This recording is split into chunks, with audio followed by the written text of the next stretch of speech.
jutro, spet v Creative Morning, danes imamo sneg, sneg je super, lepo, da ste vsi prišli. Za tiste, ki ste prvič, kdo je prvič? Rokice gor, 3, 4, 5, 6, ok, tole je naša 32. oddaja Creative Mornings. Trenutno je Creative Mornings poteka približno 133 mestih, se pravi, na tale petek je vsaj 30 dogodkov po celem svetu, tako da imamo en tak global community. Vse skupaj se je začelo v New Yorku, no zdaj pač hvala Bogu imamo to tudi v Ljubljani, ne? Tako nekako, to je enostavno. Vedno pripeljemo nekoga, ki nam bo povedal kaj lepega, nas bo mogoče majčkeno motiviral, da ga malo hecam. Ker imamo tako lepo temo, ki se reče etika, smo rekli, da bomo se majčkeno pogovarjali o oblikovanju, pa o takih stvareh in se nam je zdelo super, da bo Samo Ačko povedal majčkeno, kako se on doživlja kot oblikovalec, kot urednik, kot tipograf, kot ne vem, karkoli že vse počne v življenju. Po moje bo ful zanimivo, tako da en aplavz. Samo. Živijo, dobro jutro. Sam za informacijo, zakaj gledam telefon, ker kljub vsem tehničnim preizkusom se v zadnjem trenutku tehnika odpove. In če ne bo ubogala, bom pač improviziral. Da vidimo. Ok.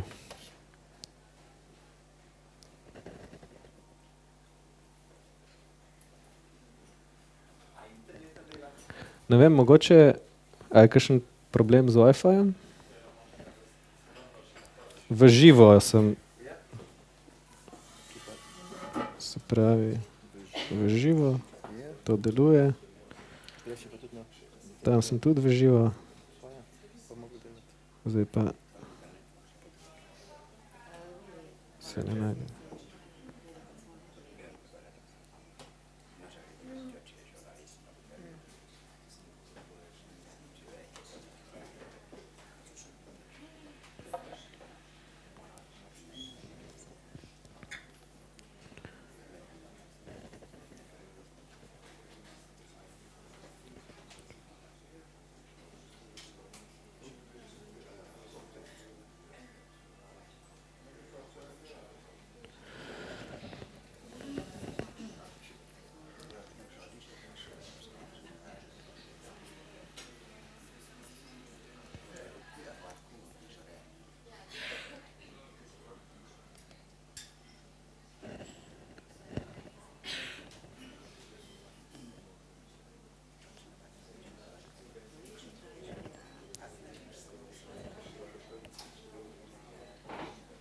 Aha, evo.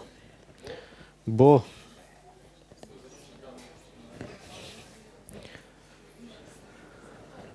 Meni so dali eno tako lepo temo, change, ker v bistvu vse, kar počnem in verjetno vse, kar počnete vi, je na temo sprememb oziroma je polno sprememb. Ampak hkrati je to zelo zahtevna tema.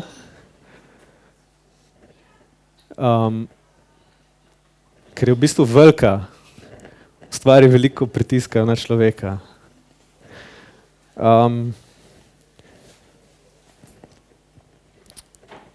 Nedavno sem bil tukaj blizu, ko je Erik Valenčič imel predstavitev svoje nove knjige in on je govoril o tem, o potrebi po spremembah. Pravzaprav on je kar zahteval spremembe. In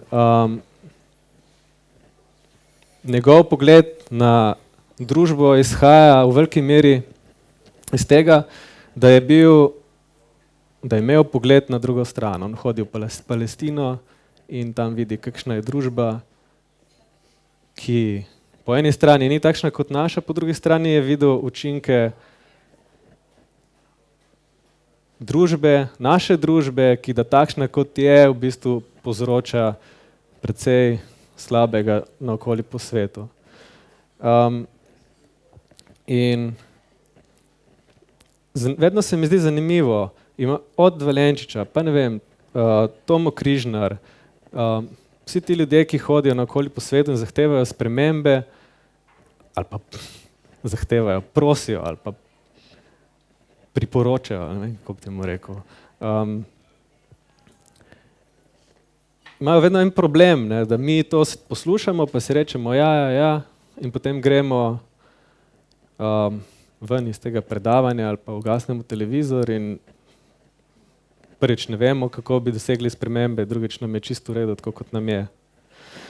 To me je spomnilo na eno zanimivo izkušnjo, ki sem jo imel v Disneylandu. Pred letom ali dvemi sem šel v Disneyland v Pariz. In tam v Disneylandu, ne vem, če ste kdaj bili, vstopiš skozi ta čarobni grad in prideš na neko ulico, ki izgleda kot iz risanke in tam je neka glasba in polno nekih spominov iz otroštva in se naenkrat počutiš blažen in pozabiš na vse probleme tega sveta in tisti dan v Disneylandu, pač če nisi ciničen človek in se lahko sprostiš v to zgodbo, zginejo vsi problemi tega sveta. Ampak meni se pa nekaj zgodilo. Šel sem na neko to atrakcijo, koja je že bila, Pirati iz Karibov. In medtem, ko sem bil noter, se je pokvarila. In to tako izgleda.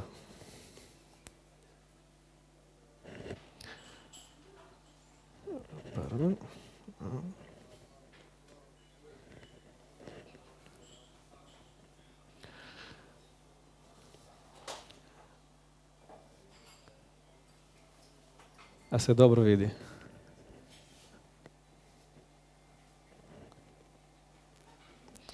Bom jaz dal malo naprej. To je še vedno noter v tej atrakciji, pač tam pridejo ljudje, ki te razne hostese in tako dalje.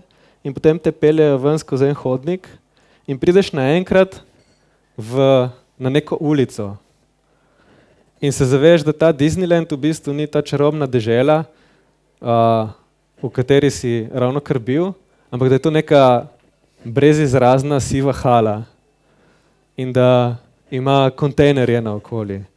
In to je, učinek je neverjeten, se vidite, tukaj ta video traja 5 minut, pa ne bom vsega predvajal, ampak ti se sprehajaš po 5 minut po tej okolici,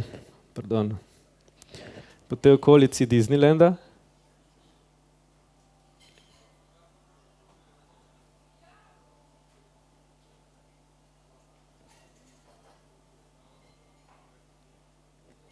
Po čist nekih servisnih poteh. Ja.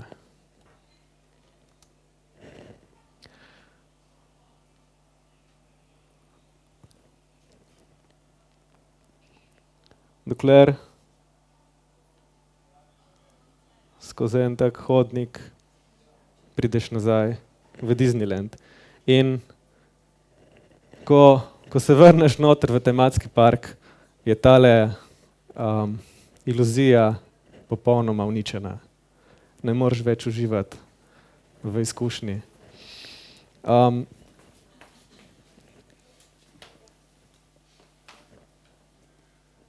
Mislim, da zahtevati spremembe je problematično, zaradi tega, ker tisti, ki zahteva spremembe, je običajno videl drugo stran, ampak večina ljudi te druge strani ni videla. In zdaj bom ves čas govoril o nekih svojih izkušnjah s spremembami in ne bom vam znal nečesa pametnega povedati, kaj bi bilo treba narediti. Ker v bistvu ne vem in s tem imam težave. Jaz sem videl precej bolj milo drugo stran, ampak večina ljudi niti nima te možnosti. Zdaj, ena stvar, ki sem se jo naučil, je, da so spremembe počasen proces.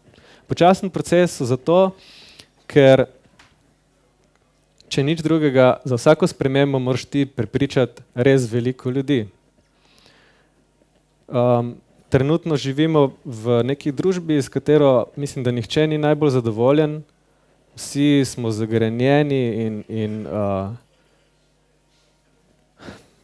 nezadovoljni tako z našimi voditelji, kot z našimi podjetniki in tako dalje in tako dalje. In vsem se nam zdi, da se mora nekaj spremeniti. In vsi zahtevamo spremembe. Ampak, da dosežeš spremembe, mora nastati neka masa ljudi, ki bo te spremembe izpeljala.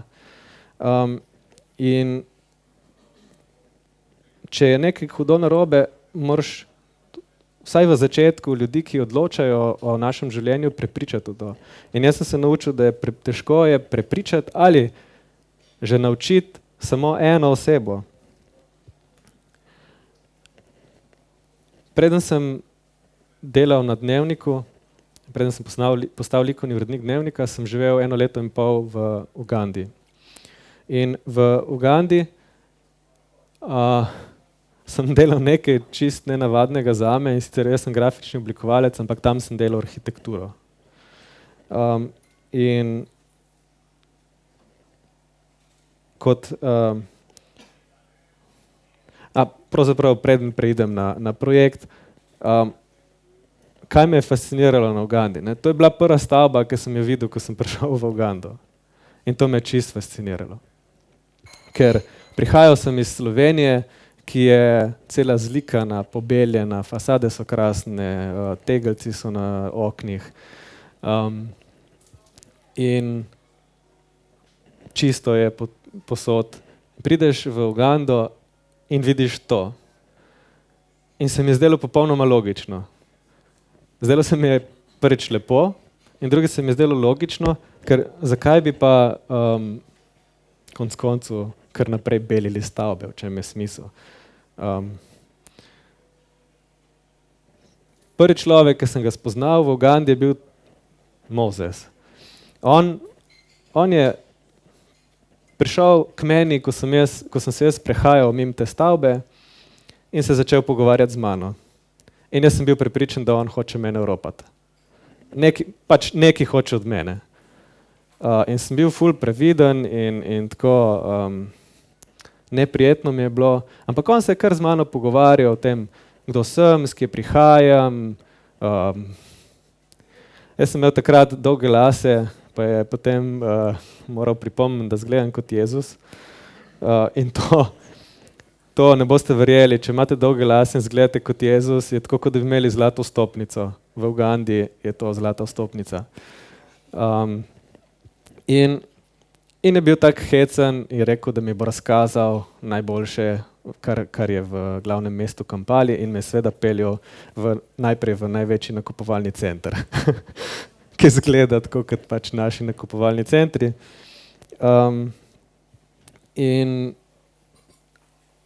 na njega sem se spomnil, v bistvu na njega sem se pred kratkim spomnil, ko so se začele te problemi z begunci, ker namreč zgodila se ena stvar, ki mi je dala zelo misel takrat, in sicer potem, ko sva preživela že nekaj časa skupaj, me je prijel za roko. Tako kot se prime ta fant pa punca za roko. In takrat sem jaz se malo zakrčil, pa vklopil svoje možgane, da ne bom naredil kakšno neumnost. Jaz sem mu lepo prijazno rekel, veš, to se v naši družbi lahko razume narobe, ne moreš človeka prijeti kar tako za roko. Skratka, poskušal sem mu na diplomatski način povedati, da je to dejanje, ki rabi nekaj več. In potem me hitro spustil in rekel, oprosti, tle se vsi prijatelji držimo za roke, mislim, pač moški. In jaz tega nisem vedel, jaz sem prišel v Ugando, brez pojma nisem imel. Tam se moški držijo za roke, ženske pa ne. Ampak geje bi pa radi spravljali v zapor za celo življenje. To je bilo tako en tak zanimiv incident. In spomnil sem se pač zdaj ob tej begunski krizi, zaradi tega, ker zaradi tega strahu, ki nas preveva pred neznanim. Prihajajo neki ljudje, ki imajo čisto drugačne kulturne vzorce, drugače živijo in mi iščemo vsako pomanjkljivo, zato da lahko naša družba, govorim, lahko ne mi ta soba, ampak naša družba iščemo vsako pomanjkljivost, da lahko upravičujemo neke poteze, ki bi jih v bistvu obdržale izven našega krasnega Disneylanda.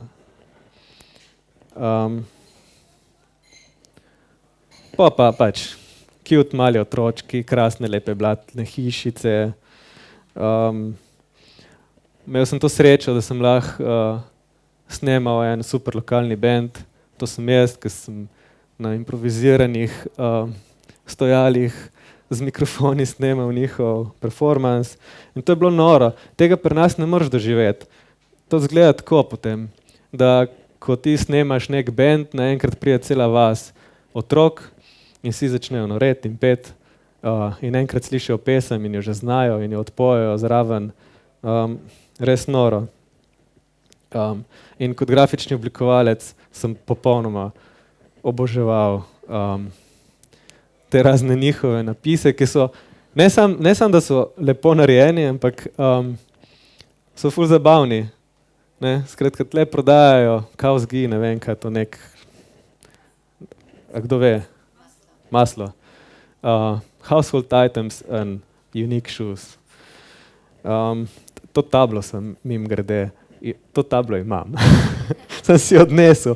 Čeprav je še mnogo boljših, ki pa jih pač nisem mogel dobiti. Destiny Cinema, oni so nori na akcijske filme.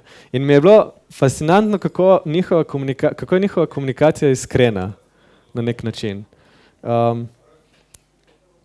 Pač na tabli povabijo vse rase in vse ljudi. V tej trgovini delajo mentalno izostali otroci. Ampak to je fakt. Pri njih ni nič nenavadnega, da če gre, če hočejo poklicati neko žensko, ki je močnejše postave, rečejo fat lady. Oni ne vprašajo, kako ti je ime, ali pa ne rečejo hey lady, ampak rečejo fat lady. Ali pa rečejo the Jesus guy, ali pa ne vem, starim rečejo pač to, kar so.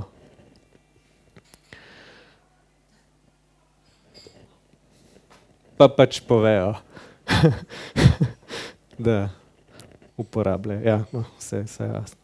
In to mi je bilo silno simpatično, zato se mi je Uganda zelo priljubila. In sem se zato tudi vračal kar naprej. In to leto pa pol, ki sem ga preživel, preden sem prišel na Dnevnik, je v bistvu bilo že ne vem, tretjič, četrtič, petič, nisem štel, ko sem bil v Ugandi. In po nekem spletu okoliščin sem delal en zanimiv projekt, čisto po naključju, in sicer načrtovanje enega mladinskega centra. Ukvarjal sem prvič v življenju, sem se ukvarjal z arhitekturo, verjetno tudi zadnjič. Boste slišali zakaj. To je univerza na ekvatorju, ji rečejo. Imenuje se Uganda Martyrs University v Nkoziju. In dejansko ekvator jo prečka na pol. In je privatna šola, precej dobra, ima tudi študij arhitekture, izgleda zelo luškano. In tam zraven je lokacija, ki jo je upravljala Edirisa, to je organizacija, s katero sodelujem. Ta kraj se imenuje Gardens, vrtovi. In izgledalo je vse prej kot vrtovi. In problem, ki smo ga imeli tam na desni, je nek bar. Ne? In kadar je lepo vreme, so ljudje lahko prišli in sedeli, kadar je bilo grdo vreme, pa pač ko je deževalo, je bilo vse prazno, ljudje niso imeli kje sedeti. To je ta stavba, ki ste videli na fotkah, tam je bila pa neka stara platforma od prejšnje lokacije, ki je pogorela. Zdaj bom šel malo hitro skozi, ne bom razlagal načrtovalskega postopka tako natančno. Mimogrede, ta projekt sem delal z Andražem Tarmanom, ki ga verjetno poznate nekateri iz Rompoma. Hoteli smo v bistvu narediti stavbo, ki bo imela os iz vhoda diagonalno in ki bo cesto razmejila stran od dogajanja. Zato smo naredili v bistvu naredili eno tako situacijo, ki je v bistvu ustvarila kot ljudje so radi prihajali tja, ker so rekli, da je kot safe haven. Ne? Mi smo hoteli to narediti, se pravi ločiti ljudi od praha ceste in to smo naredili tako, da smo tlele naredili nek tak multipurpose shade, se pravi streho, senco, z barom, z prostorom za sedenje, za konferenčno mizo, zaradi tega, ker to je bil na nek način mladinski center. Tja so lahko prihajali študentska društva za sestanke in tako dalje. Kuhno pa oder za koncerte. V sredino smo pa načrtovali še ognjišče. K temu ognjišču sem še malo vrnil. Kot ste videli prej na fotkah, zadeva ni izgledala nič kot vrtovi. Vse enostavno bilo zguljeno, ker ljudje so posod hodili, vse, kar je bilo malo trave. Zato smo tlele predvideli tudi neka področja, kjer bi dejansko bili, ta temnozelena, ki bi bili prav vrtovi, da bi upravičili ime. Mimogrede, vsi te rendri pa fotke, ki jih imam iz Ugande, so malo slabi, tako upam, da mi ne zamerite ali pa da ne užalim vašega estetskega čuta. Naredili smo eno tako zasnovo, to so pač te neki zasilni rendri za lažjo predstavo. In zadeva je potem na koncu izgledala tako, to je pogled iz vhoda.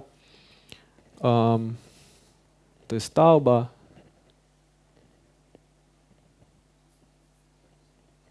V bistvu zadeva je dosti low budget, tako res ekstremno low budget.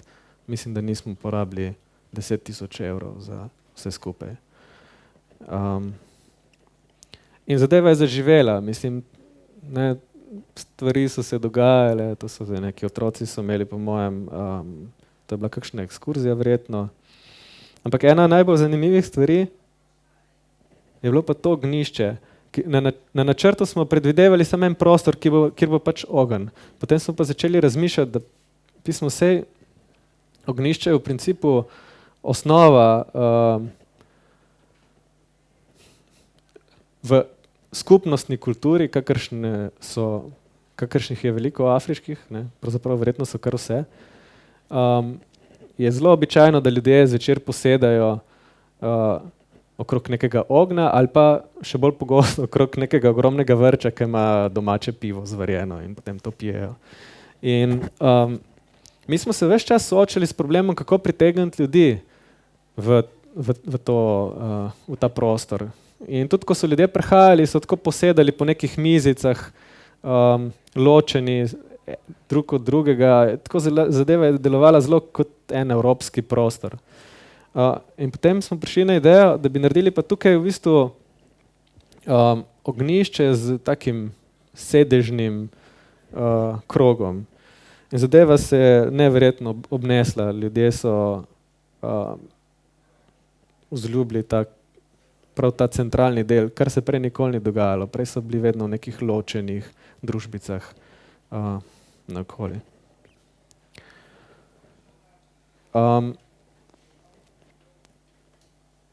Zdaj, govoriti o spremembah je relativno preprosto, ampak v bistvu vsi zahtevamo spremembe malo pa delamo v tej smeri. V bistvu vsaka sprememba zahteva res trdo delo, veliko dela z ljudmi.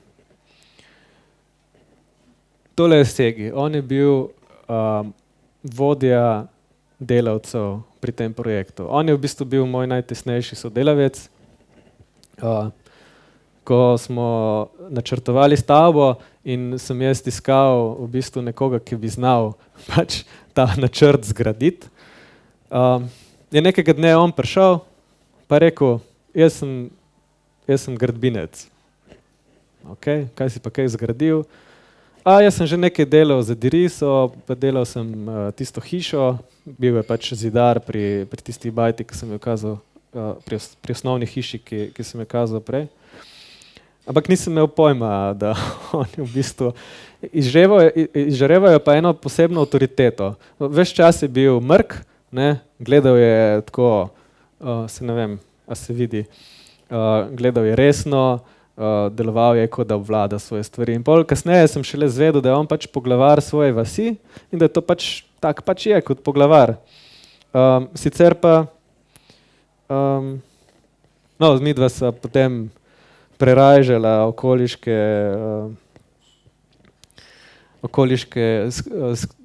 izdelovalnice ceglov, tako to zgleda. Vse je bilo kar luštno. Hodili smo po pesek, po cement, delavce smo šli iskat na vasi. To sem jaz, ki štejem cegle, ker sem preštel tisoče in tisoče ceglov. Zaradi tega, ker v afganski kulturi je žal popolnoma sprejemljivo, da ti nekoga vlečeš za nos, če milo rečeno.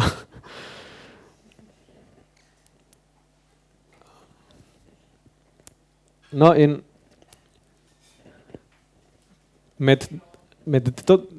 ta stavba ima neke izjemno visoke zidove. Mislim, da najvišji zid je tam blizu 4 metre. In to, kar jaz nisem vedel, je, da koliko pač dobri delavci so oni. In Segi, ki je bil najboljši dejansko od zidarjev, je kar naprej delal krive zidove. Jaz sem enkrat, 3x en zid podaril, ko je bil že tako precej visok, zaradi tega, ker je na višini 2 metra 10 centimetrov odstopal od izhodišča. In nisem mogel ugotoviti, zakaj, a ne vidiš, pa sem ga vozil ob stran, pa sem mu kazal, a vidiš, da ni ravno, pa on gleda, ni videl. Ni videl in nisem mogel razumeti, zakaj ni videl in šele kasneje sem pač ugotovil, da se ni imel referenčne točke. Mi živimo v nekem okolju, kjer vidimo same ravne linije.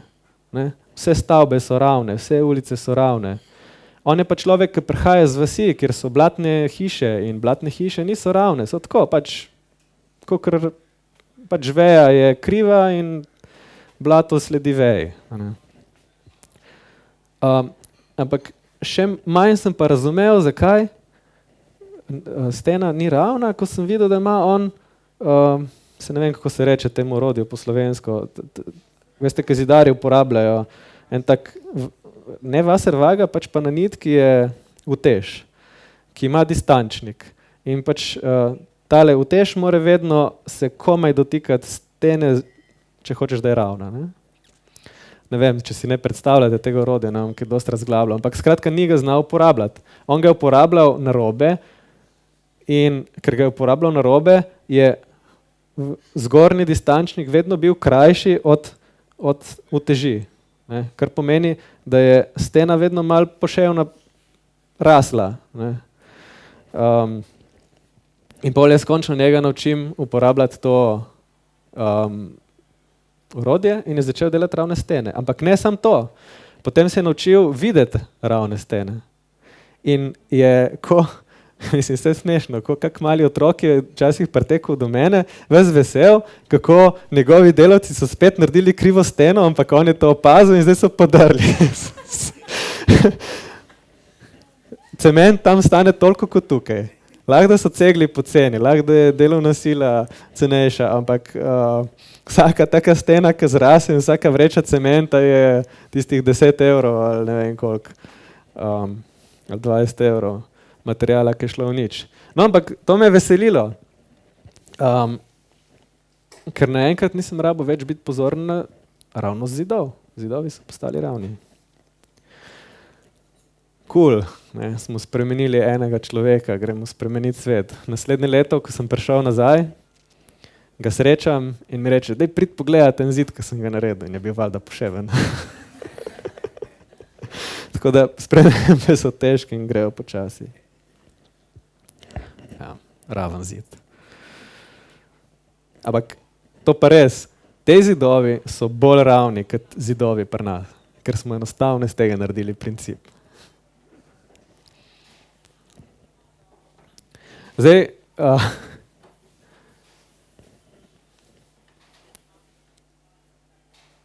ko sem videl, koliko znajo in da v bistvu veliko njihovega znanja izhaja iz nekega izročila in to izročilo se je vmes popačilo z ceno.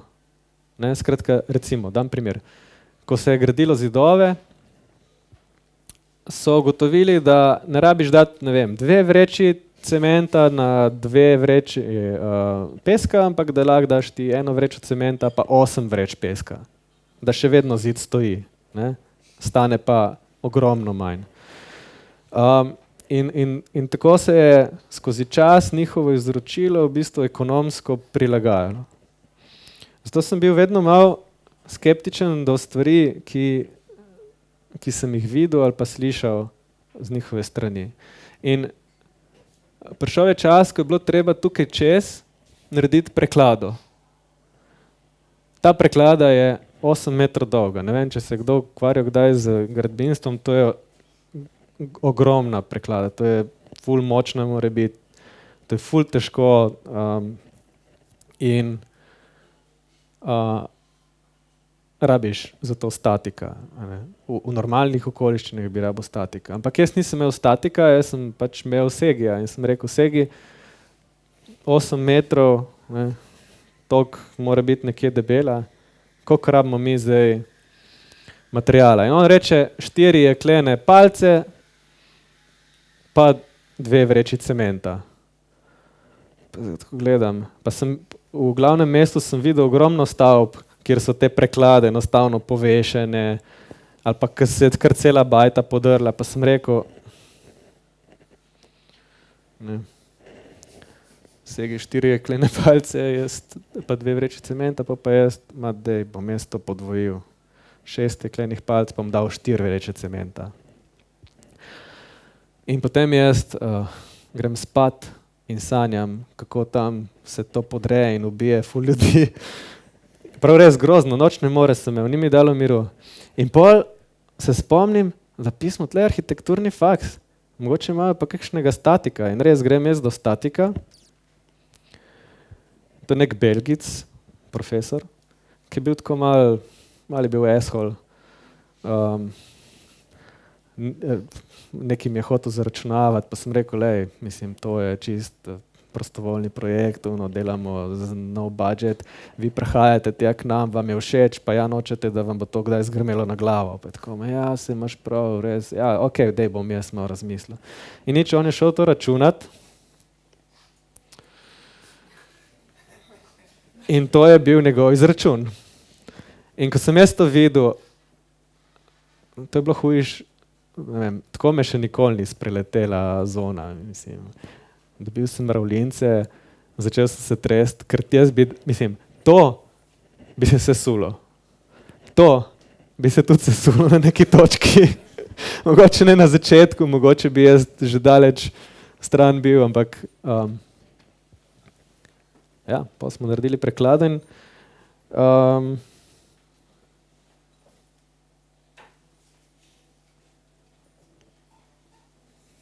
Pardon. Aha, ja, pa smo jo delali. Ampak, se pravi, nisem mu zaupal in sem bil skeptičen in sem šel pač do nekega profesionalca in potem, ko se je skazalo to, sem bil pa malo jezen na njega. In In toliko sem bil jezen, da ga sploh nisem več nekaj časa spraševal za mnenje. Sem se pogovarjal, dal sem mu navodila, ampak sem si mislil pismo, jaz vem boljš, nimam kaj se z njim pogovarjati. In prišel je čas, ko je bilo treba to preklado dvigant. Oziroma kalup, to je kalup za ulivanje betona. In ta kalup je težek, to je jeklo noter, iz lesa je in to je treba dvigant gor na 3 metre, da se potem ulije noter beton. In jaz razmišljam, kako ćemo mi to narediti s pismo, to je 3 metre visoko, to noben ni toliko visok, noben ni toliko močen, da bi to dvignil. In škripec. In mi en teden izdelujemo škripec. Iz materialov, ki so bili na voljo, to so v bistvu skrep materiali, naredili smo 2 škripca in potem smo se zabavali, ker v bistvu res je tako, to je orang škripec, ti lahko z enim prstom dvigneš človeka s tem škripcem. Mislim, da je bil en človek dovolj, ali dve osebi sta bili dovolj, da bi dvignili celo preklado. In mi en teden delamo ta škripec in te lokalci gledajo, kva zdaj te nori belci delajo. In več čas so mi govorili, kaj bomo dvignili to, pa sem rekel, ne, ni še, moramo narediti škripec, pa oni gledajo, kaj je to škripec, pa se boste videli. In mi naredimo škripec, malo se slabo vidi, tle v zadju je škripec, tle smo nastavili preklado. In zdaj škripec smo naredili tako res močen je bil, ste videli, iz orang kosov lesa, mislim, to je bilo tako, za oni Egipčani bi dvigali kamne s tem. Jaz sem šel tudi kupiti najmočnejšo vrv, ki sem jo uspel dobiti. In ta vrv je bila žal. Tle manjka ena fotka, ne, ki je nimam, zato ker smo bili vsi tako šokirani, ker smo začeli dvigati tale kalup, ne, se je vrv strgala in je vse skupaj zgrmelo po tleh. In evo, tle se je končala genialnost belskih osvojevalcev in se je začela zdrava pamet lokalnih izdelovalcev. Oni so v enem popoldnevu postavili gradbeni oder, v 10 minutah so zbili te palce skupaj, dvignili s palcami, porinili gor, v pol ure je bila preklada na svojem mestu. Tako evo, tle smo se lahko tudi kaj naučili. To je bilo res tako hitro gor. Jaz sem bil šokiran, jaz sem se počutil kot največji butalc. Z vso svojo pametjo in tem, ko sem izrisal škripec in razmislil, kako bomo mi to dvigali. In pol seveda, to je bila žurka, ko smo gor dali. In nič, pol je bilo treba sam še sprobati. A se bo zdaj posul ali ne? To sem jaz, ko sedim na končani prekladi. In mislim, da ta zadeva, če bo potres, se bo vse porušilo pred to preklado. Tako da.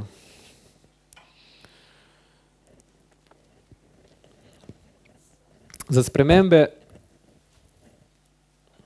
je dobro razumeti drugo stran. Tako, kot sem prej rekel, če imaš srečo in vidiš to drugo stran, potem o spremembah lažje razmišljaš, kot če si v nekem okolju, ki je v bistvu samozadostno. Ker družbene spremembe se lahko zgodijo na 2 načina. Eno je skozi empatijo. To pomeni, da poskušaš razumeti ljudi, ki jih imaš okrog sebe, poskušaš razumeti njihove probleme in potem najti nek kompromis. Mogoče ne tvojo idejo o spremembah, ampak neko kompromisno, ki je pač korak naprej. Zato, ker alternativa je prisila. Ne? In to se običajno zgodi, ko se sprememb lotijo ljudje, ki ne vidijo širše slike. Ne? Ki jih preževa frustracija. Na neki točki nočejo več poslušati nikogar in rečejo, naredil bom tako, kot jaz mislim, in če imajo dovolj veliko maso ljudi za sabo, ne vem, izpeljejo revolucijo, naredijo državni udar, to so vse iste stvari. Ampak jaz sem imel srečo, ne, da nisem bil vojni poročevalec, ampak sem šel kot prostovoljec v Ugando. In prišel sem, to je zdaj že 10 let nazaj, k Edirisi, kjer sem na čist nekih hecnih malih projektih lahko videl, da so moje predstave o stvareh nekako skonstruirane. Moja prva naloga je bila narediti celostno grafično podobo za Ediriso. Edirisa je imela tak logo. To je v bistvu znak. In jaz sem se tega lotil kot tipičen kolonialni belc. Ne? Ste videli prej vse tiste otročke pa tako in mene je bila sama ljubezen in sem naredil Afriko v obliki srčka z zebrastimi progami. Morate priznati, da vam to kažem. No, neki kredita mi morate dati. No.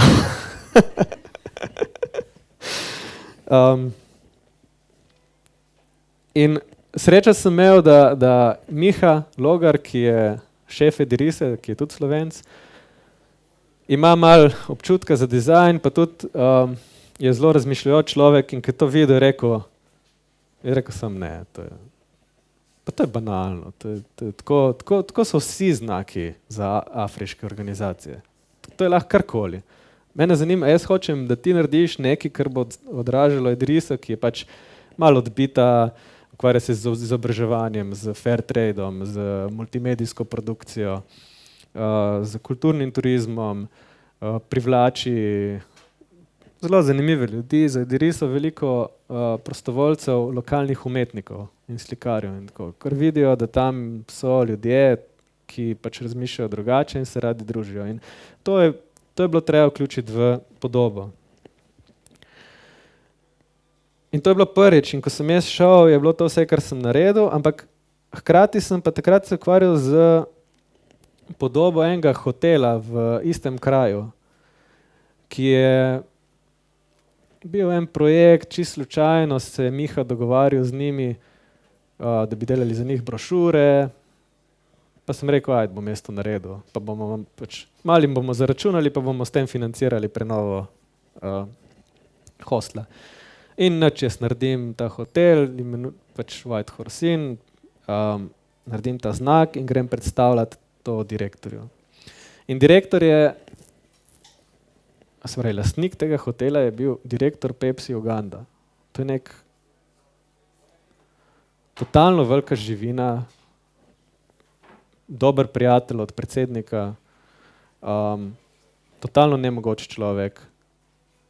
Če ga pokličeš po telefonu, pa se nekaj pogovarjaš, pa ga pokličeš čez 5 minut, ne ve več, da si ga klical, ne ve več, kdo si. Če mi mislimo, da vemo, kaj so tajkuni, ne vemo. Ta tip je tako ultra tajkun z velikimi osebnostnimi težavami. Ampak kakorkoli, biznismen, on to gleda, jaz to podobo predstavljam in on bolj, ko predstavljam, to sem imel, ne vem koliko slajdih, bolj se on resni, bolj je tako, namršal se je, pa slabe volje rato, pa je tako, pa pismo, pa sed, pa to znač, pa tudi ni, mislim, se ni zdaj ni toliko za art director's club, ampak po mojem se mi zdi kar okej, no. In nič, on to gleda in slabe volje. In pol na neki točki se začne ful režati, pa saj to je glava od konja. Ful dobro, ja. In to mene čisto zmedlo. In pol sem v bistvu, in pol mi je kapelno, ne, da to je glava od konja za nas, ker smo vajeni stilizacije, ker smo vajeni simbolov, ker smo vajeni poenostavljanja. Za njih je konjska glava, pač, če bi jo narisal, ne, včasih sem imel tudi probleme, če smo narisali z svinčnikom neko stvar v prepoznavanju. Ampak skratka, oni, ker tam grafično oblikovanje ni razvito, ne, in tudi marketing je zelo slabo razvit, pač nimajo referenčnih okvirjev. In to je v bistvu naš kod, to ni njihov kod. Ne. In potem je kapljno, da moram pač spremeniti sploh način razmišljanja, da se moram nehati ukvarjati s tem, kar mi je samoumevno v naši družbi, ampak da moram začeti ugotavljati, kaj so osnovni gradniki za njihovo družbo, pa tudi za našo družbo, konec koncev. Ta projekt je meni ful pomagal tudi pol naprej pri oblikovanju pri nas. No in naslednji projekt, ki sem ga delal pol leta kasneje, dajmo malo drugače narediti, to je ilustriral Robi Srebrnič, ampak ja, to so bila moja navodila, ne stiliziraj preveč. Ne. To je tudi neka ugandska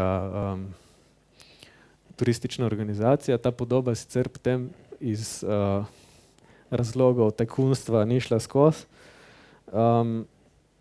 ampak se mi je zdelo tako en tak ključen projekt. No, če se vrnem zdaj na Idriso, zdaj sem že tudi jaz vedel, da je to krep, ne? In sem se vrnil čez nekaj mesecev v Ugando in me je čakal ta projekt. In sem začel razmišljati malo drugače. Prej sem razmišljal, dajmo narediti logo, pa ta logo bom dal pol na brošuro, pa na, ne vem, dopisni list, bla, bla, bla, tako kot te učijo na faksu. Ne? Zdaj sem pač začel razmišljati, kaj so komunikacijska sredstva tam. Nikjer nisem videl plakatov, nikjer nisem videl brošur, nikjer nisem videl, dobro, vizitko še kdaj. Kje sploh lahko komuniciramo? In sem opazil, da so v bistvu vse stavbe pobarvane z nekimi logotipi, z znaki. Ne. To je neka telekomunikacijska firma, pa ta modra je, mislim, da banka. Skratka, vsaka stavba, razen ta, ne vem zakaj, ima neko komunikacijsko sredstvo. In ima neko komunikacijo. In to se mi je zdelo zanimivo, pač stavbe očitno tukaj komunicirajo. In stara stavba je v bistvu že malo sledila temu. Ne. Pač Miha je tako malo nor na kreativce, na kreativnost in je nekega lokalnega umetnika povabil, da to bajto poslika. Se pravi, in je že deloval v tej smeri. Ne. Ampak zdaj je bilo treba pač narediti podobo in sem v bistvu gotovo, da moram izhajati iz stavbe. Da mi, če hočemo komunicirati, moramo komunicirati s stavbo v prvi vrsti. In sem začel razmišljati o teh osnovnih gradnikih. To je muzej, ki se nahaja v stavbi Idrise. Oziroma, to je v bistvu hostel, katerega namen je ta, da vzdržuje v prvi vrsti kulturni muzej. To je, mislim, da eden od 3, zelo malo muzejev je v Ugandi in tega je naredil zasebnik. Nek starosta oziroma lokalni starešina, ki je skozi življenje shranjeval te predmete in je potem izdelal tradicionalno hišo znotraj te navadne bajte in je opremil z vsemi temi izdelki. Pa en umetnik mu je potem neke te kipce naredil in tako dalje. In tradicionalna hiša je okrogla in ima okrogla okna. In potem brez kompliciranja mi je kapljno, kaj bom naredil. Stavbo smo prebarvali in vse boste videli, kako izgleda. Vse skupaj sem narisal na računalniku, potem smo z malo sodobne tehnologije zadevo projecirali na stene. To sliko pokažem samo zato, ker mi je bilo vedno tako všeč, kako kar nekdo pride z nekim otročkom, pa se sede zraven pa gleda, kaj delamo. Malo je bilo treba hekati. No in tako smo projecirali na stene, pa risali pike in črke. In tako smo barvali. In jaz sem seveda črke barval. In je že med tem, ko smo barvali, je ful ljudi hodilo gledati mimo, kaj tu delamo, tako ful so bili radovedni. Pa skozi belci smo označili, belcem rečejo muzungo. Vsake toliko cajta si slišal crazy muzungus, ha. In dejansko je stavba v nastajanju naredila hype. Jaz tega še nisem videl, da ko delaš stavbo, da množice hodijo gledati, kaj se dogaja. In pač naša ideja je bila, da bo ta stavba čim bolj odbita, tako smo delali to glavno značevalno tablo. Še predno pokažem končno stavbo, ful neki tizam, ne vem zakaj, po mojem sem zamešal vrstni red. To je Fairtrade trgovina, ki smo jo naredili noter, po istem principu. Dajmo ne delati polic na stene, dajmo ne delati mizic. Poglejmo, kakšna je tradicionalna hiša in smo naredili zaobljene stene iz papirusa, to je vse spleteno, to so spletli lokalci. Tako je to izgledalo, to je samo edina slika za by the way. No in potem smo, tako je izgledala, oziroma tako izgleda bajta. Pikasta je cela in to je najbolj odbita bajta bila in še zdaj je v tem mestu. In ljudje so to hodili gledati, ma ne vem, to je težko pojasniti. To, ko vidiš množice, ki hodijo in strmijo in gledajo in se hitajo. In je delovalo. In se pravi, zdaj smo imeli podobo, ki je v bistvu bila hiša in bilo treba še znak narediti in enostavno znak potem bil izpeljan iz teh pik. Ta znak ima potem še neko mini zgodbico noter, ki se je skazala kot presenetljivo učinkovita pri razlaganju tega, kaj Edrisa počne, ko smo razlagali to lokalcem. Takrat se je ukvarjala, zdaj že drugače, 4 dejavnostmi, z izobraževanjem za otroke, z kulturnim turizmom. To je drugače eden redkih znakov oziroma simbolov, ki jih prepoznajo vesla. Prav obstaja v kulturi. Fairtrade izdelki pa multimedija. In čeprav se tu ne vidi dobro, to niso črne pike, ampak odvisno v okolici katerega lika se nahaja, prevzema malo te barve. In tako je lahko Miha razlagal zgodbo Edrisi skozi 4 dejavnosti in kako te 4 dejavnosti poskušajo vplivati pozitivno na družbo. In kot znak očitno funkcionira, to je ta famozni test, če ga otroci lahko narišejo, je v redu. Tako. Še ena malenkost, ki je tudi dosti nenavadna. Mi smo te črke namenoma izrezali, zato da se je videlo skozi nebo. Potem se bom še vrnil kasneje, ker je še ena zanimiva zgodba tukaj. By the way, če so tle kakšni dizajnerji in bi radi prostovolili v Ugandi, tle pri Edrisi, EPP.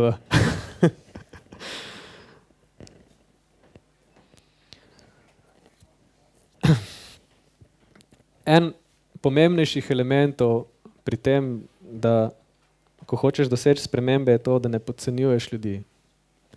Takoj, ko začneš podcenjevati ljudi, v bistvu ne omogočiš, ne omogočaš ljudem, da bi presegli same sebe.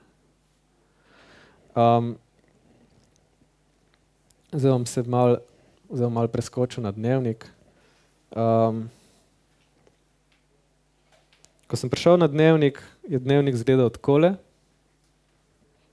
To podobo je delal Ranko Novak. Ampak takrat je bilo že jasno, da dnevnik postaja vse bolj ambiciozen. Že ta podoba je nastala z predpostavko, da dnevnik postaja nacionalni medij in da ga treba, to kot so temu rekli, takrat kultivirati.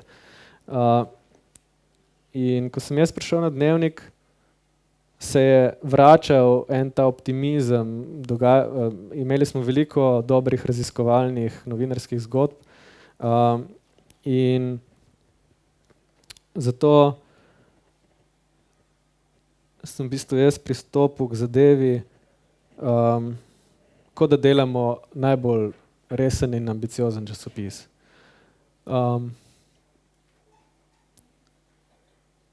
Pri čemer sem se znebil tudi nekih določenih predpostavk, ki so jih imeli večinoma uredniki, ne vem, da naslovi morajo biti veliki, ker drugače ljudje ne berejo, in sem potem naredil neka normalna razmerja.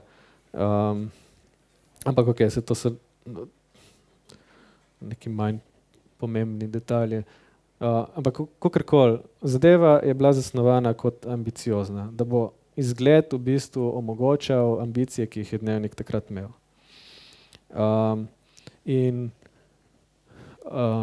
Poskušal sem še potegniti neke, recimo, da bolj radikalne poteze. Ta prva zasnova je bila recimo v celoti brez linij. Nobenih črt, to je bilo, včasih so bili časopisi vsi polnih črt. Jaz sem pa hotel zračen časopis, ki izgleda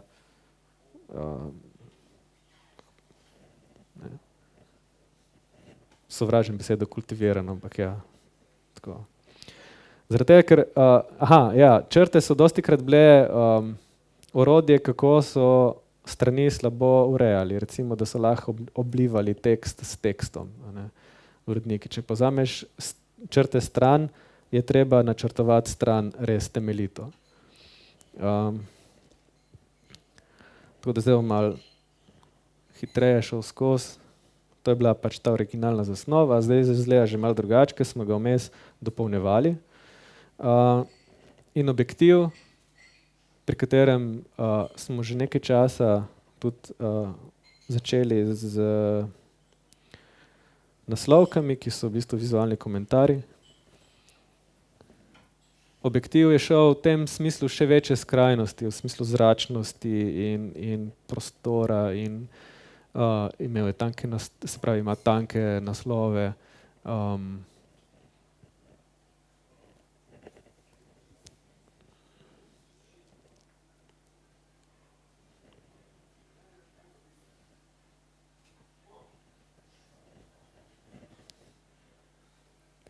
Pa na zadnji strani z dokaj precejšnjo redkostjo tudi v svetovnem pogledu z namensko infografično stranjo. Takrat sem povabil Aljaža Vindiša, ki je revež sam, mislim, da več kot eno leto izdeloval te infografike, in to res ni mala malca. Potem smo dosegli tudi to, da je teh infografikov naenkrat bilo več, ker so ugotovili, da je to lahko tudi niša, tako da na koncu smo imeli infografično ekipo 3 ljudi. Aljažu Vindišu se je pridružila potem Ajda Bevc, pa še Aljaž Vesel na koncu. In ko smo to naredili, seveda to nekim ljudem znotraj Dnevnika ni bilo všeč. In ti, ki jim ni bilo všeč, mislim všeč, ne da so razmišljali, a je oblika ustrezna vsebini in publiki, ampak enostavno ni jim bilo všeč. Rekli so, ni mi všeč. In recimo, en tak pogost očitek je bil, da zdaj je pa preveč intelektualističen. Naši bralci so preprosti ljudje. In to je to podcenjevanje, o katerem sem govoril. Zdaj, ko nekomu nekaj ni všeč, sploh pri mediju, pri časopisu, prva stvar, ki gre gledati, je naklada. In potem naenkrat ugotovijo, da naklada pada. Naklada je padala že leta, ampak zdaj je bil za padec naklade kriv redesign. In to je ena od stvari, ki je povzročila, se pravi, redesign je bil hudo orodje notranjih bitk in očitkov, in na neki točki je celo začelo veljati, da ja, redesign je kriv za padec naklade. No, potem je pa Aljaž Vindiš enkrat vzel podatke naklade, Dnevnika in Dela, indeksno, in jih prekril na točki, ko se je zgodil redesign. To je črta Dela, to je črta Dnevnika. In se je izkazalo, da ne, po redizajnu ni padla dramatična naklada, ampak se je padec ustavil. To je obdobje 2 let, približno. No, tle so bile pol volitve, oziroma vlada se je sestavila, mislim, da in te dogodki vedno dvigujejo naklado, potem je spet malo padla. Ampak v bistvu trend, ne, se je malček ustavil po redizajnu. In to, mimogrede, to je delov redizajn, tale štrcelj, njim očitno ni uspelo toliko z redizajnom ustavljati naklade. Pa ne govorim, da je redizajn kriv, jaz ne vem kaj, takrat se je ful dogajalo, ampak hočem reči, mi smo pokazali, da redizajn ni bil kriv za padanje naklade, ampak to je bilo že malo pozno in mislim, da še vedno vam bojo na Dnevniku rekli, da za padanje naklade, za padec naklade je bil kriv takrat redizajn. Kar je bilo meni zanimivo, ne, ker očitno, mislim, kako daleč lahko gre nekdo, ki mu nekaj ni všeč pri tem, da doseže svoje. Ne. Ko nekomu ni bilo všeč, kaj smo naredili, je hotel to na vsak način zrušiti in je dejansko začel kriviti realnost. Ne. Evo, to je, že ko se pogovarjamo o spremembah, to je eden takih najmočnejših problemov, ki jih imaš pri spremembah. No, zdaj, če se vrnem na to stavbo, ne, podoben problem, oziroma podobno stvar sem slišal, ko smo delali stavbo Edirise. Ne. Te pike niso pač zgolj pike, ampak so portret Karvemere, te starešine, ki je ustanovil muzej. In ko sem jaz to delal, mi je tako par ljudi reklo, pa ti misliš, da bo to kdo videl, to ziher nihče ne bo videl. In res, ko smo to pobarvali, ne, sem jaz par ljudi vprašal, kaj vidiš tlele in lokalnih? Ne? In so rekli, pike. Ne? A pa ne vidiš nič drugega? Pa gledajo. Ne. Ok, mogoče sem bil preoptimističen. Pa smo pa imeli otvoritev. In otvoritev je izgledala tako, da najprej smo bili pri stavbi, potem smo se pa umaknili na drugo stran trga, zato da smo lahko, pač Miha je tam malo govoril, kako to zdaj je odbita bajta, poglejte ostale in tako dalje in tako dalje. In to tako izgledalo. In na neki točki en lokalc skoči, pa saj to je Karvemera. In potem začnejo vsi gledati. Ja, pa res, to je portret, to je Karvemera. In so začeli noreti in skakati in tekati sem in nazaj. In to se je potem dogajalo še vse naslednje dni, vsak dan. Ljudje so pripeljali svoje prijatelje in rekli, lej tam, vidiš zdaj sliko? No, zdaj pa pridi tja. A zdaj jo vidiš? Ja. Samo zato, ker nismo podcenjevali. Oziroma, pravzaprav je tako. Lahko bi rekli, ne vem, če se temu reče podcenjevanje, ampak mejo percepcije smo postavili višje, kot je sicer. In ko je nekdo to zagledal, ko se je nekdo začel truditi in ko ga je to navdušilo, je v to potegnil še ostale. In to se mi zdi zelo pomembna lekcija pri spremembah. Ti ne moreš nikoli prepričati ljudi v spremembe, ki so za preproste ljudi.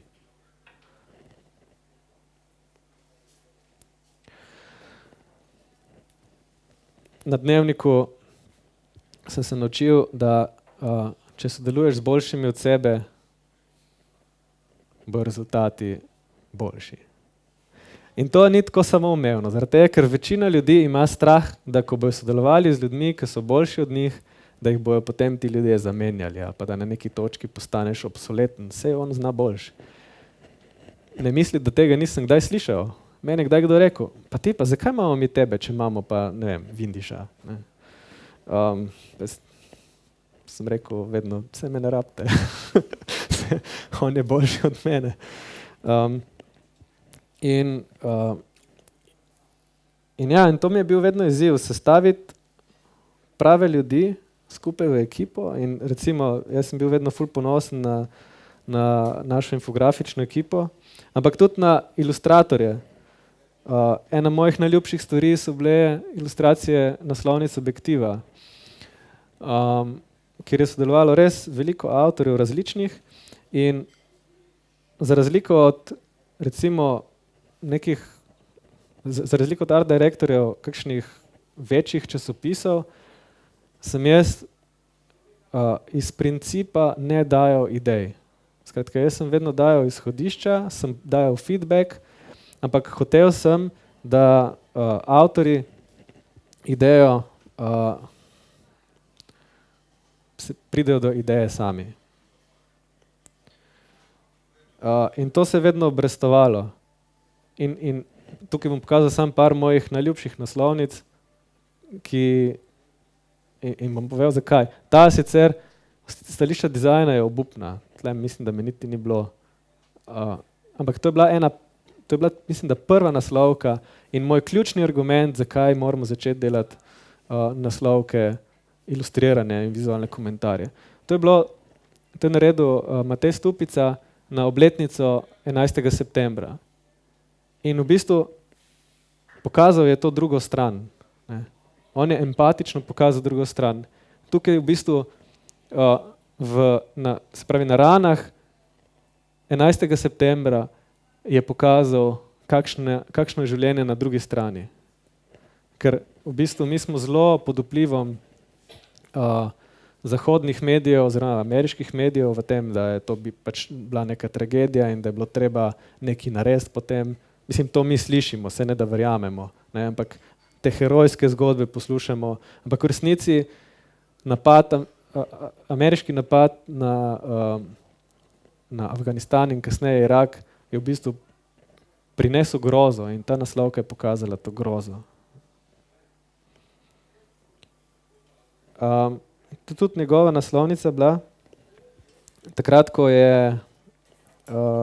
se je govorilo, bila je neka polemika, ali lahko starši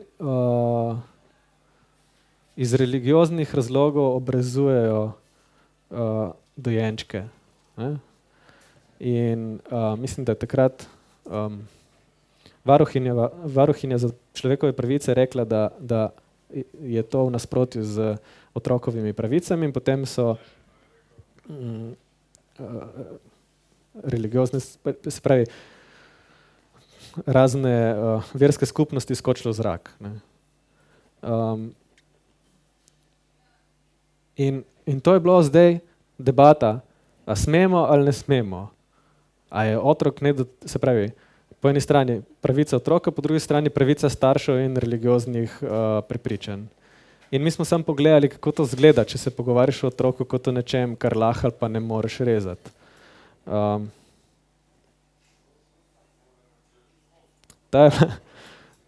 To je ena naslovka od Jerneja Stritarja, ki mi je bila blazno všeč spet iz idejnega razloga, ker ne spomnim se sploh, katera reforma je bila tlele na tapeti, ampak mislim, da je to zimzelena naslovka za vsako reformo, ker v bistvu to, kar se nam dogaja v zadnjih časih, je ne vsebinske reforme, se pravi, ne pride do sodelovanja opcij, kjer se reforme dela po strokovni plati, ampak velikokrat so čisti ideološke. Če je zdaj tako, se zamenja oblast, zdaj bo pa drugače, zaradi tega, ker mi mislimo drugače. In reforme ne spreminjajo vsebine, samo prepleskajo z drugačno ideologijo. Ta ni toliko druga stran, tle smo samo rekli, tako to je. To je Tomato Košir, ki je naredil to naslovko takrat, ko je bilo res vse narobe s to Evropsko prestolnico kulture. To naslovko so nam zelo zamerili. Mi smo dobivali pisma iz Maribora, da si pa Ljubljančani upajo kaj takega. To je moja najljubša naslovka, ki se je pojavila takrat, ko je SDS, oziroma ta famozni Tomaž Majer in potem SDS ta pismo Tomaža Majerja objavilo na svoji strani, ki je rekel, da so trenirkarji odločili volitve. In vsi so takrat risali trenirke in nosili trenirke. Jaz sem pa pač rekel Tomatu, da mene trenirke ne zanimajo, ki jih tako so posod. Mene zanima, kaj je na drugi strani. Kdo je tisti, ki govori o trenirkah, ne? In ko sem jaz to rešitev videl, mi je najprej ratalo slabo, ker si je v prvem trenutku niti nisem upal objaviti. Ampak je pač po posvetu z urednikom so ugotovila, da pač to je to in da včasih je treba tudi koga razburiti. Pač težko je operirati za takimi simboli. Dnevnik ima staro publiko, veliko partizanov še pa tako. In ne gre zlahka imati, objavljati take simbole. Mislim, tle pri nas je vendarle debata bila na nekem drugem nivoju, kot je to vse mogoče danes, ki se dogaja ali v nekih drugih medijih ali pa na netu, na Facebooku. Pa še ena mojih najljubših naslovk, Tanja Semjon. Naredili smo posebno prilogo o prvi svetovni vojni in moje navodilo nje je bilo, da mene ne zanima vojna. Mene zanima spet druga stran, ne? Kakšne so posledice. In ona je naredila čist civilno naslovko, ki ima, mislim,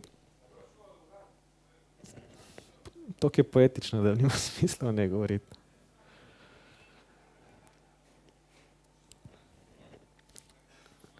Tako, kako smo kaj s časom? Moja prezentacija se nadaljuje, ampak ne, od tu naprej nimam več nobenih svojih primerov. Ne. Ampak recimo ena pomembna stvar pri spremembah je ne izključuj ljudi. Ne. In ta del svoje prezentacije sem v bistvu vključil samo zaradi tega, ker je tema taka in zaradi stvari, ki so se dogajale pred časom. Namreč že ves čas med svojim delom na Dnevniku sem se soočal z dejstvom, da v bistvu tradicionalni mediji izgubljajo svojo moč.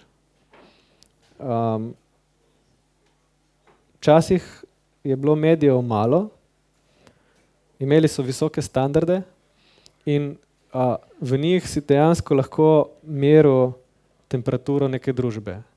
Danes v bistvu noben medij več, mogoče še televizija pri nas, ampak noben medij več nima takšnega dosega, da bi lahko dramatično vplival na javno mnenje in tudi če pustimo ideološke vprašanja na strani, zdaj ali levi ali desni, vzdrževal neke standarde, ne? Standarde produkcije. Informacije enostavno na pretek, vsak lahko ustanovi svoj medij, svoj blog. In hitro se nam zgodi, da pač spremljamo tistega, s katerim se strinjamo. Prej si pač moral spremljati tistega, s katerim se nisi strinjal. Zdaj pa lahko spremljaš samo medije, s katerim se strinjaš. Poleg tega imamo Facebook, Twitter, kjer si ti ustvariš neko svojo skupino ljudi, nek svoj mehurček, kjer ne vidiš več druge strani. Še znotraj svoje družbe, kaj šele, da bi šel ven iz družbe. Znotraj družbe ti nisi več soočen z nasprotnim mnenjem. In obstaja neka tendenca, da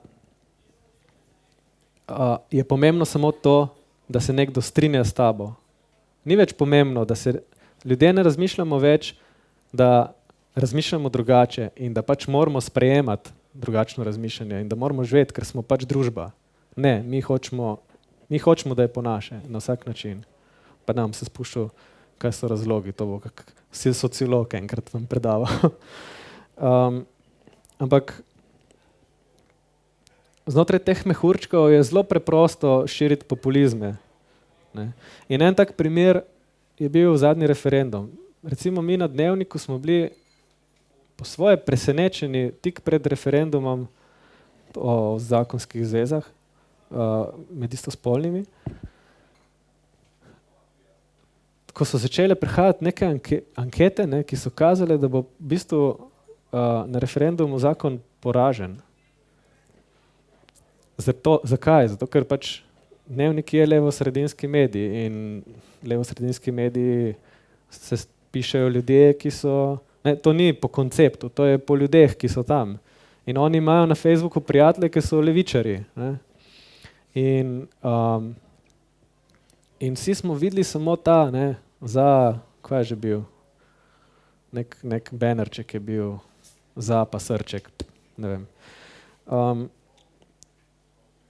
In potem se je začelo kazati, ne, da če začneš malo klikati prijatelj od prijateljev, pa priješ tudi do objav, ki razlagajo, zakaj je to ful slabo, zakaj geji so, ne vem, gejevske poroke so nenaravne in tako dalje. Ampak za razliko od teh naših, ne, ki imajo 15 lajkov, imajo tiste objave po 300, 500 lajkov. Ne. Res noro. Popolnoma brez perspektive smo, ne vemo, kaj se dogaja v naši lastni družbi, toliko smo individualizirani. In dolgo sem razmišljal, ne, če se pogovarjamo o spremembah, kaj lahko sploh jaz tukaj ne, rečem vam, kar je, a se bomo pogovarjali o spremembah, pa nobene spremembe ne bo, ne.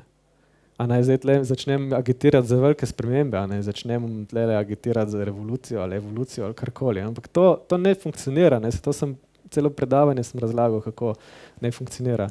In se mi zdi, da edina stvar, ki lahko naredim, je da vam eno malo stvar položim na srce. Zelo majhno, zelo sodobno. Med referendumom sem opazil, da veliko ljudi je začelo pozivati k temu, da odfriendajo ljudi, ki, ne vem, so nestrpni. Ne vem. Ljudje so dali objave,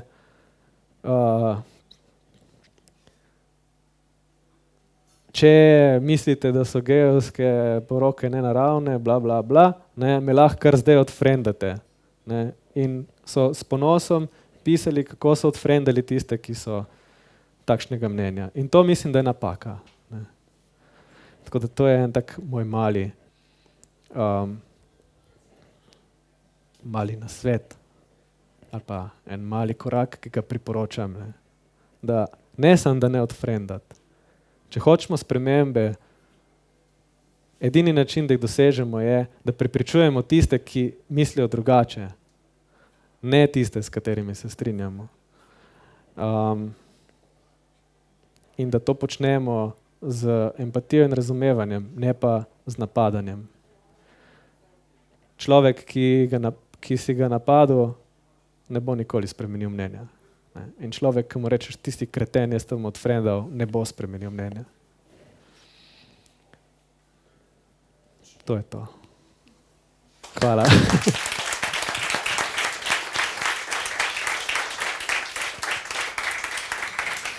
Evo.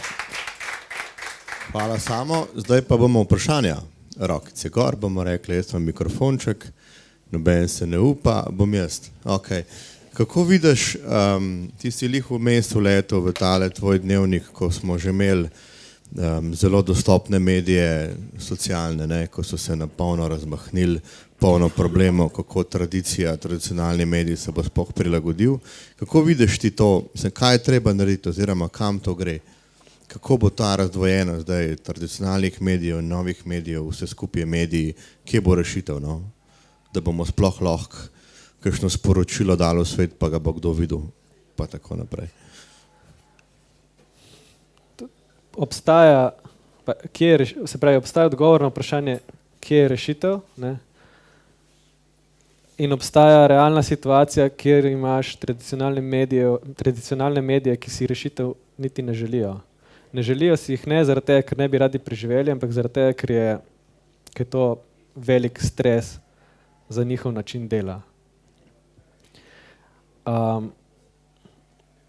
Kaj je treba narediti? Enostavno zapopasti, brez zadržkov, to, kar prihaja, mislim, nove tehnologije.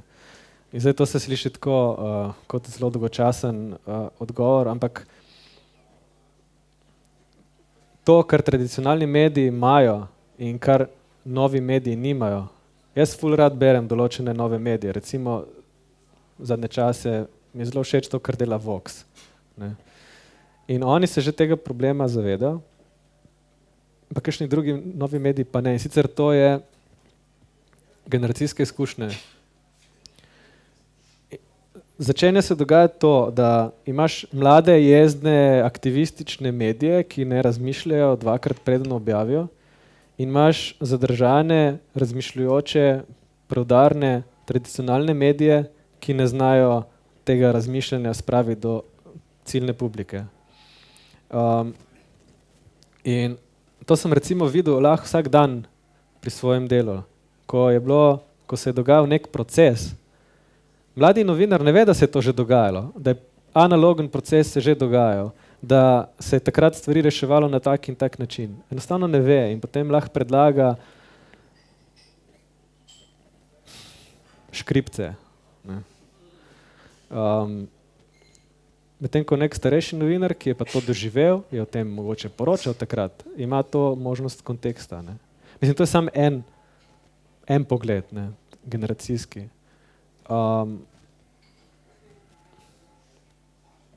Kako to narediti, ne vem. Jaz recimo na Dnevniku sem se ukvarjal v zadnjem času predvsem z razvojnimi vprašanji. Ne. Od recimo prehoda na nov paywall, pa do ukinitve komentarjev na Dnevniku, to so stvari, s katerimi sem se ukvarjal. Ampak to so bili neki stranski projektiči enega glavnega razvojnega projekta, ki je enostavno ustavljen. Ustavljen je zato, ker čeprav smo prepričali praktično novinarje in urednike, da je to treba narediti, da je to smiselno, je človek, ki odloča na vrhu, samo eden. Ne. In od njegove modrosti ali ekonomske računice odvisno, a nek projekt gre naprej ali ne. Misliš, da bo dobro oblikovana, kvalitetna vsebina preživela v tem medijskem žmohtu? Kvalitetna medijska vsebina, ja. Dobro oblikovana, ja, ker v bistvu se to na nek način, mislim, mogoče se stvari na začetku začnejo skromno, ampak na neki točki oblikovanje pač rešuje neke probleme, čist praktične probleme, ne vem, zdaj bom rekel na pamet, berljivosti, preglednosti. Ne. Tako da na koncu oblikovanje je vedno vključeno v proces. Ampak to, kar mogoče bi nas moralo skrbeti, ampak spet nimam rešitve in verjetno bo šlo pač po svoji naravni poti v ali pozabo ali pa v ne najbolj ugodni razplet, je to, da kakovostno novinarstvo lahko stane zaradi tega, ker so vedno ljudje, ki s tem živijo in bojo že našli način, kako bojo pač novinarstvo delali.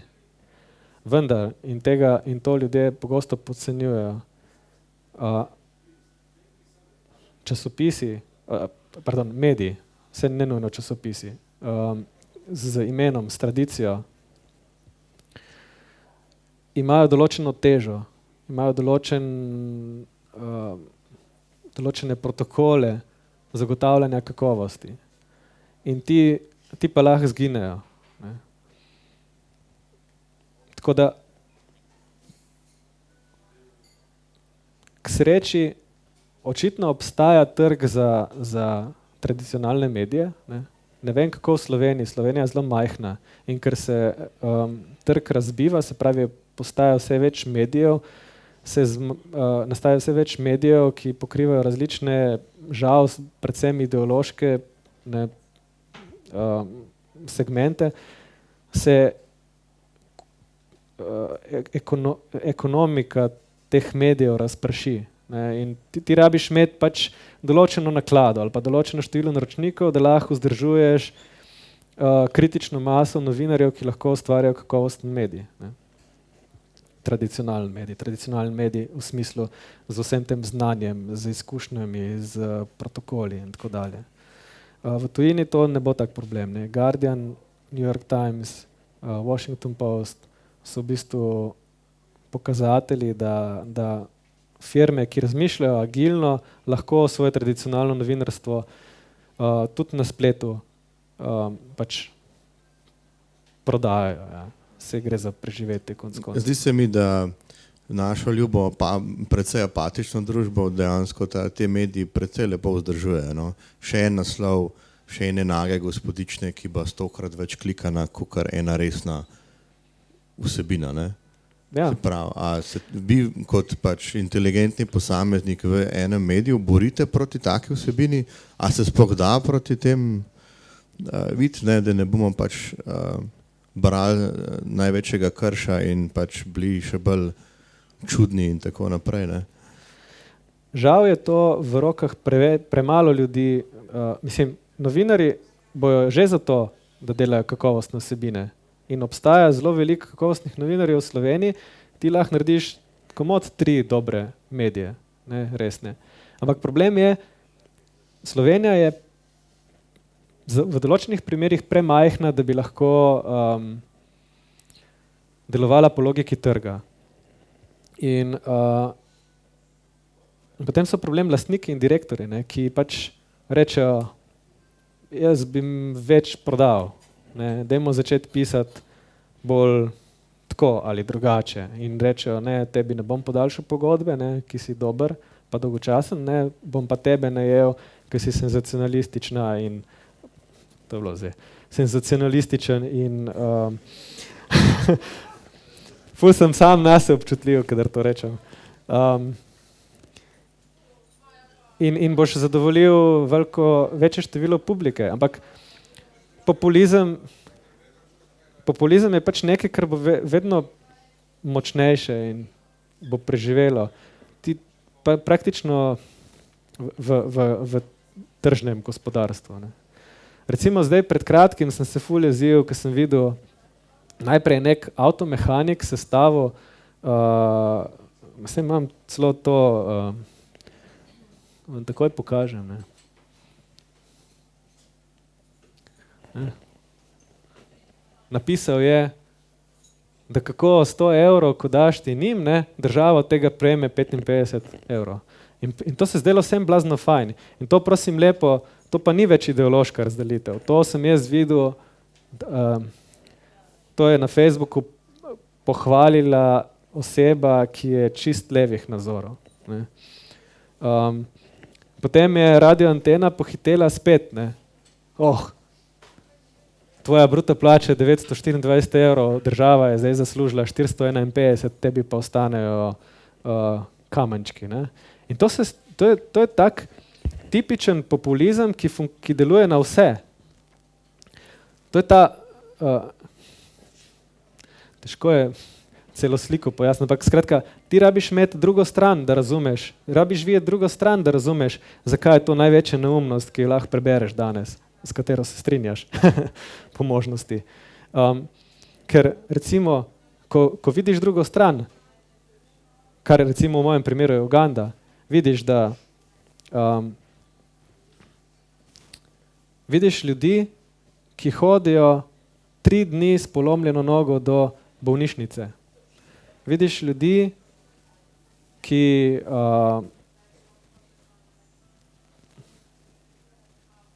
zdaj mi pridejo na mizo samo grozni primeri, ampak mi smo imeli eno tekmovanje za najboljšo kratko zgodbo pri Dirisi.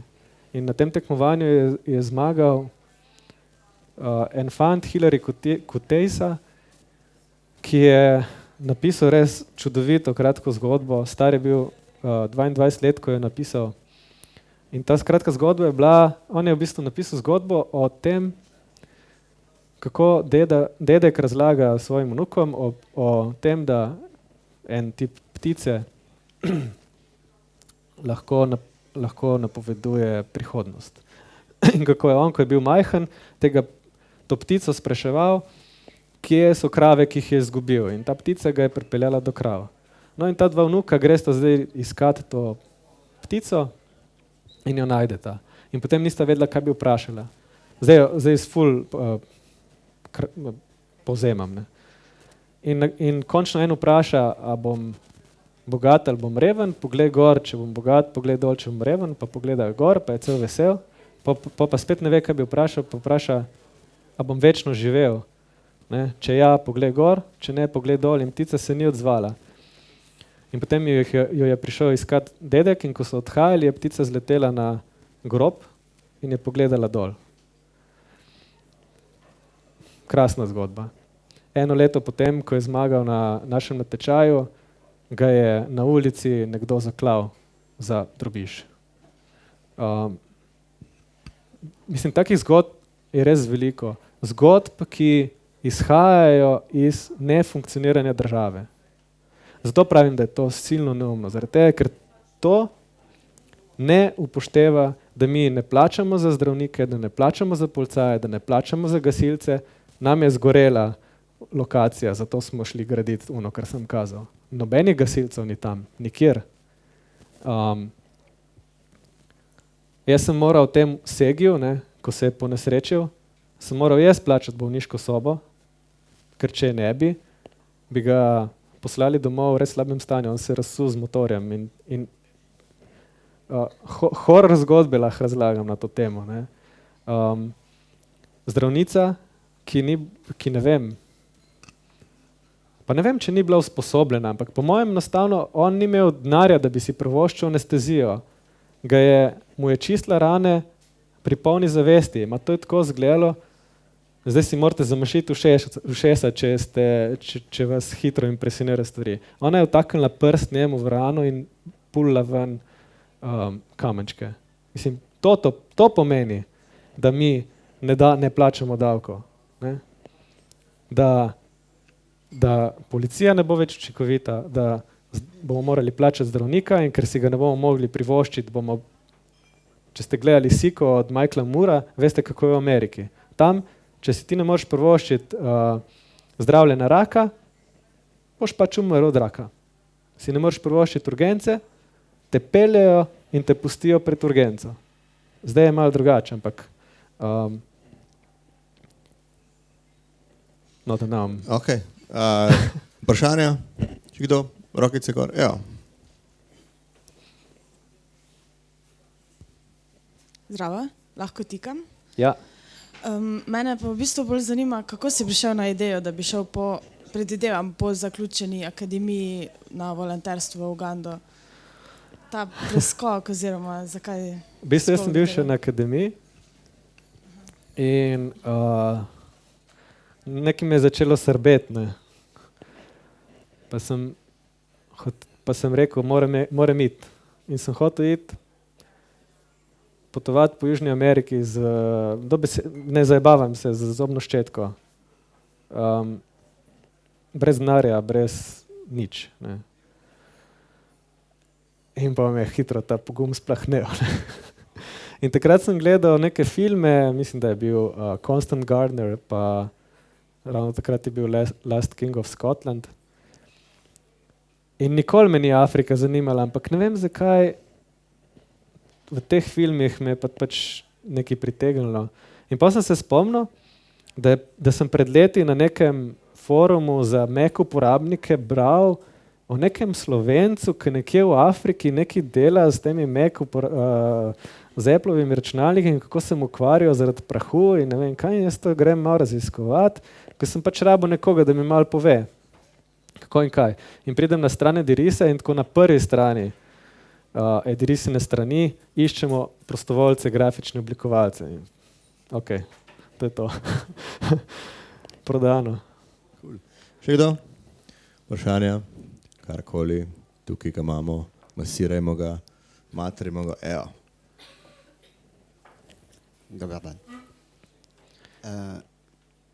Uvodoma si začel z potrebo po spremembi. In ta točka je potegnila moja pozornost, sledil. Je dovolj glasno? Ja. Je se potem sledilo, da žal nimam rešitev, bom pa vseeno govoril in zgodba se je tudi prelevila na lastne izkušnje, vezane z Afriko. In sem zelo pozorno celotno zgodbo, tako vezano z Afriko, kot zgodba vezana tudi z poklicem, torej dizajner. In ko pridem na koncu, gotovim, da v zgodbi so vse elemente, torej odgovore, ugotavljam, da spremembe so in so tudi rešitve, kako priti do te spremembe.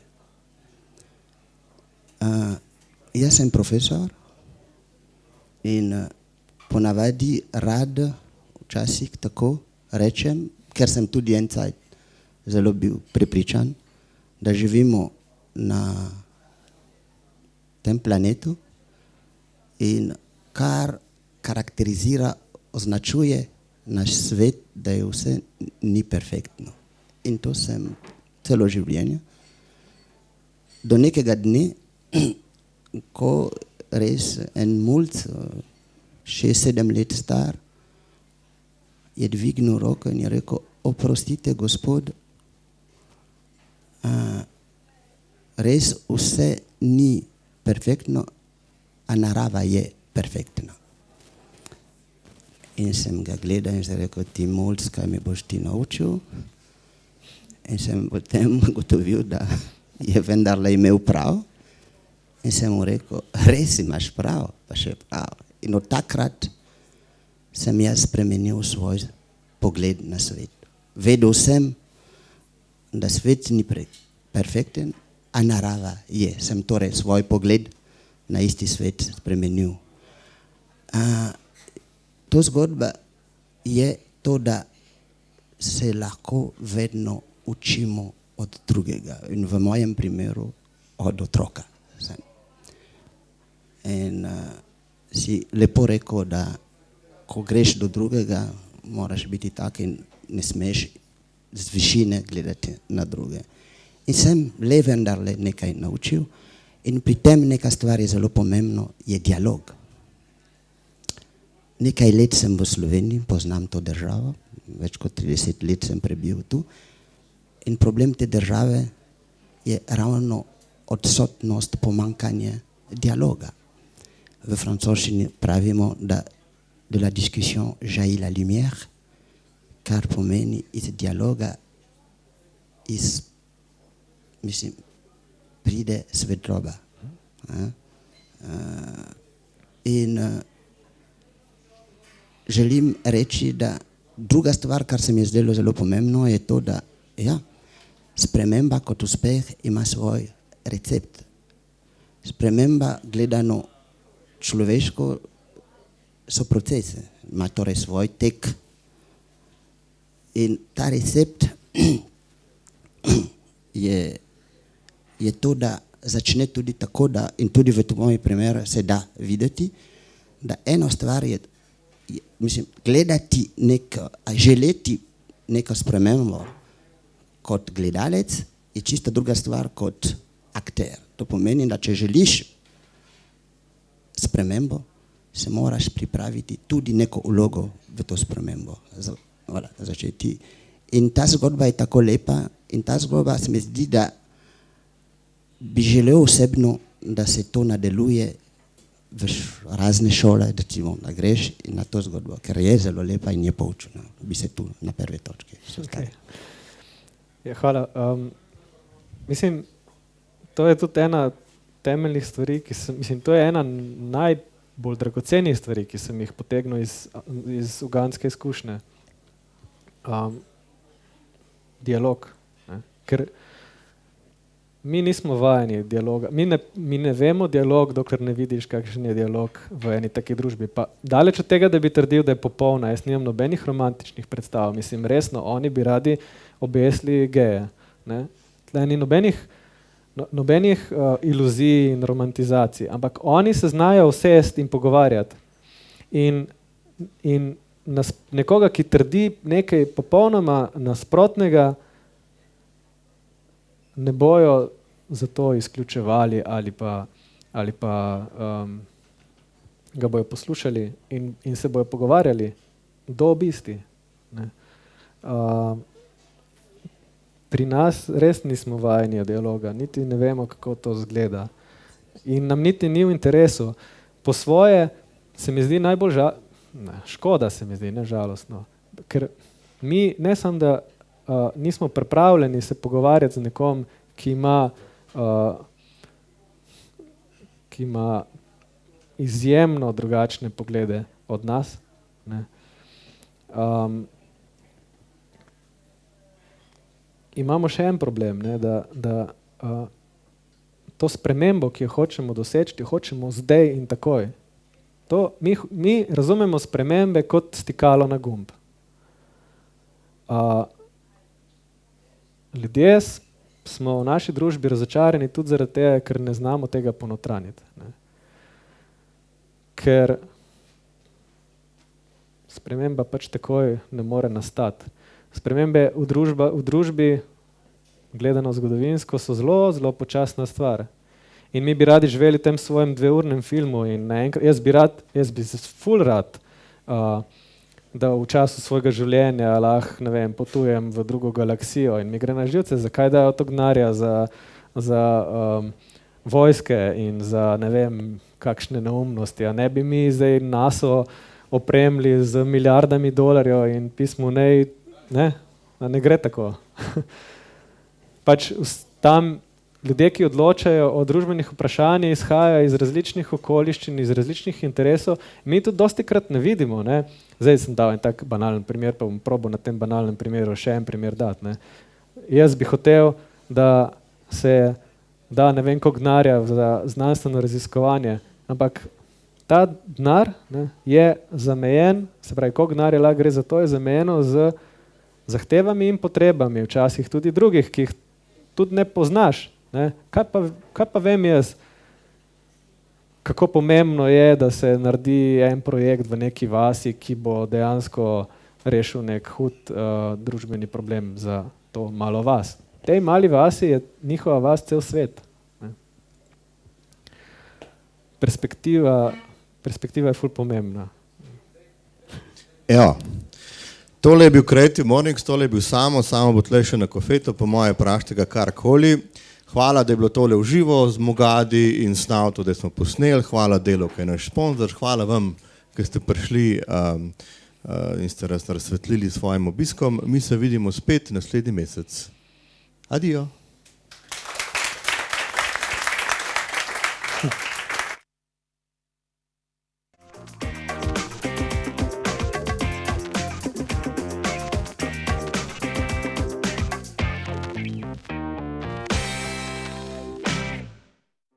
Thank you.